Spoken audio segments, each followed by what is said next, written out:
अनुच्छेद 17 अस्पृश्यता का अंत। अनुच्छेद 17 के प्रावधान। अस्पृश्यता का अंत किया जाता है और उसका किसी भी रूप में आचरण निषिद्ध किया जाता है। अस्पृश्यता से उत्पन्न किसी निर्योग्यता को लागू करना कानून के अनुसार दंडनीय होगा। अनुच्छेद 17 के मुख्य बिंदु। 1. अस्पृश्यता का उन्मूलन। अनुच्छेद 17 के तहत अस्पृश्यता को पूरी तरह से समाप्त कर दिया गया है। 2. कानूनी प्रतिबंध। अस्पृश्यता का किसी भी रूप में पालन करना कानूनी रूप से प्रतिबंधित है। 3. दंड का प्रावधान। अस्पृश्यता से जुड़े किसी भी अपराध को कानून के तहत दंडनीय माना जाएगा। 4. सामाजिक न्याय। यह अनुच्छेद समाज के सभी वर्गों, विशेषकर दलितों और पिछड़े वर्गों को समान अधिकार और गरिमा प्रदान करने के लिए है। भारत में जातिगत भेदभाव विरोधी कानून।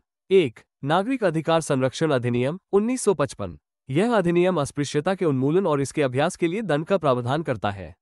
प्रमुख विशेषताएं। सार्वजनिक स्थानों जैसे मंदिर, स्कूल, होटल और जल स्रोतों तक सभी नागरिकों को समान पहुंच सुनिश्चित करता है।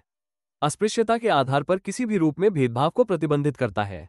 दंड। अस्पृश्यता का पालन करने पर पहली बार अपराध 1 महीने से 6 महीने तक की जेल या 500 रुपये तक का जुर्माना या दोनों।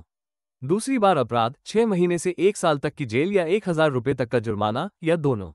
अस्पृश्यता के प्रचार या समर्थन पर 6 महीने तक की जेल या 500 रुपये तक का जुर्माना या दोनों।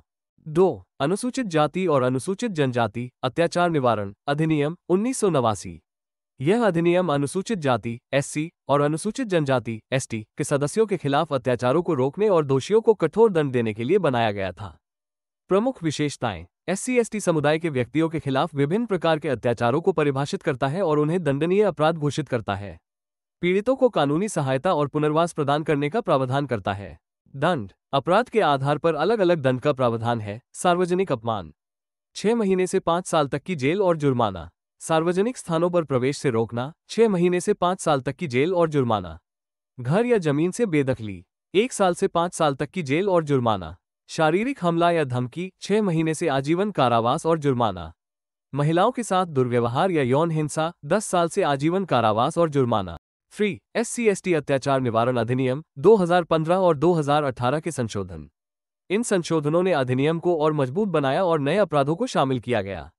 प्रमुख विशेषताएं। नए अपराधों को शामिल करना, जैसे झूठे मामले दर्ज करना, सामाजिक बहिष्कार और आर्थिक शोषण। सरकारी कर्मचारियों द्वारा लापरवाही के लिए दंड का प्रावधान। दंड। झूठा मामला दर्ज करना 6 महीने से 5 साल तक की जेल। सामाजिक बहिष्कार 3 साल तक की जेल और जुर्माना। आर्थिक शोषण, बंधुआ मजदूरी 6 महीने से 5 साल तक की जेल और जुर्माना। सरकारी कर्मचारी द्वारा लापरवाही 6 महीने से 1 साल तक की जेल। जमानत से संबंधित प्रावधान। SC/ST एक्ट के तहत दर्ज अपराध गैर जमानती है, जिसका अर्थ है कि आरोपी को तुरंत जमानत नहीं मिल सकती है। 2018 के संशोधन ने अग्रिम जमानत का प्रावधान भी हटा दिया।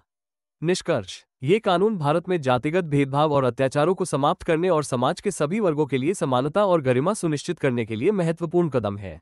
अगर आपको भारतीय संविधान के प्रत्येक अनुच्छेद को समझना है, तो हमारी पूरी प्लेलिस्ट देख सकते। लिंक डिस्क्रिप्शन में दिया गया है। धन्यवाद।